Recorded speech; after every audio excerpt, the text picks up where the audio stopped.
Do you need a fishing license to fish at Sebastian Inlet? Yes. However, there's some exemptions, and I'll go over all that in just a moment. First, let's go over who needs a license. Florida residents aged 16 to 65 need a fishing license for both saltwater and freshwater fishing, including at Sebastian Inlet. Non-residents, anyone 16 or older, needs a fishing license regardless of whether they're fishing in saltwater or freshwater. Now, generally, there's three types of licenses. Saltwater fishing is required for fishing in the Atlantic Ocean or Indian River Lagoon at Sebastian Inlet. A Florida resident annual saltwater license costs $17, while non-residents can get a 3-day $17, 7-day $30, or annual $47 license. Freshwater fishing, needed for fishing in places like St. Sebastian River or the Stick Marsh, which is the headwaters lake in Fellsmere. Combination license. Florida residents can purchase a combo saltwater freshwater license for $32.50 annually to cover both types of fishing, which is recommended for Sebastian Inlet due to its mix of saltwater and freshwater species. Now, there are some exemptions. You don't need a fishing license if you are under 16 years old.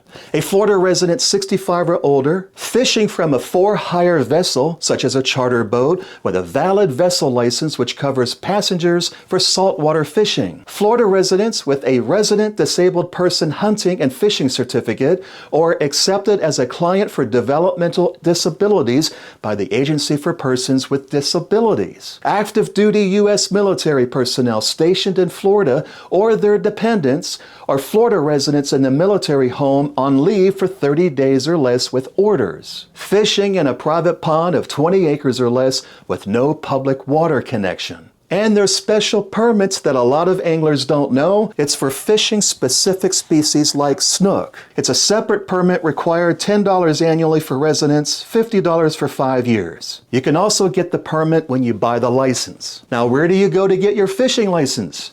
That's the easy part. You can go online at gooutdoorsflorida.com or in person at the tax collector's office or authorized retailers such as bait shops or sporting goods stores, or by phone at 888-FISH-FLORIDA.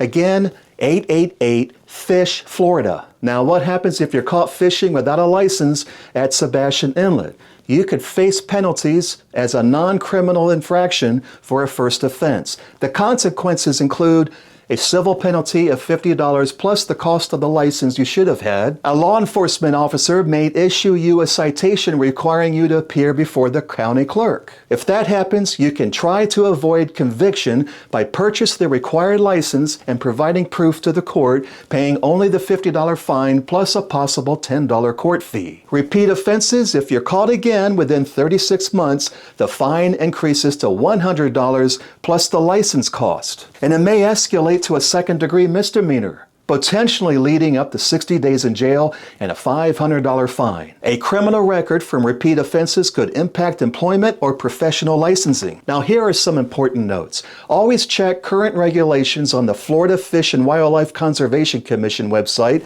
at mywc.com for bag limits, size limits, and seasonal closures. For example, snook closures are from December 15th through January 31st.